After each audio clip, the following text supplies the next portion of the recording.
தமிழகம் மற்றும் புதுச்சேரியில் பெஞ்சல் புயலின் தாக்கத்தை ட்ரோன் காட்சிகளாக பதிவு செய்துள்ளது புதிய தலைமுறை.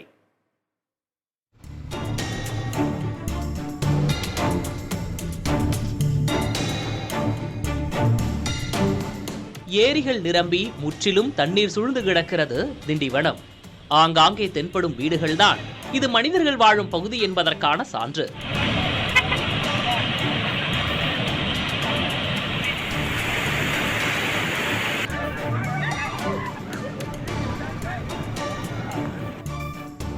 இருபத்தி 4 அடி கொள்ளளவு கொண்ட செம்பரம்பாக்கம் ஏரி 20 அடியை எட்டி நிறைந்து நிற்கும் காட்சிதான் இது.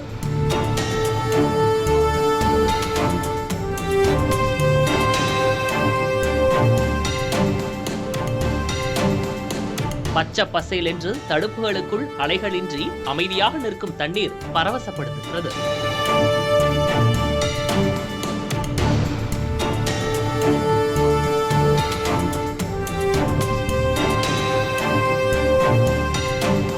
மரக்காணத்தில் ஏரி நிரம்பி வழிந்து தேசிய நெடுஞ்சாலையில் சுமார் 100 மீட்டர் வரை சாலையையே மறைத்துள்ளது.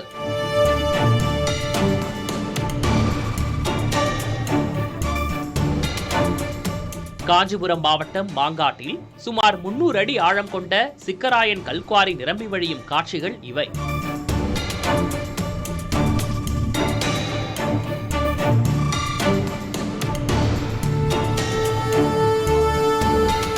சென்னையில் பெஞ்சல் புயல் பெரிய பாதிப்பை ஏற்படுத்தவில்லை என்றாலும் மழை பாதிப்புகள் ஏற்பட்டு விடுமோ என்ற அச்சம் குறையாமல் வேளச்சேரி சுற்றுவட்டார பகுதிகளில் வசிக்கும் மக்கள் சுமார் 1 கிலோமீட்டர் தூரத்திற்கு வேளச்சேரி பாலத்தின் இரு புறங்களிலும் 100க்கும் மேற்பட்ட கார்களை நிறுத்தி வைத்துள்ளனர்.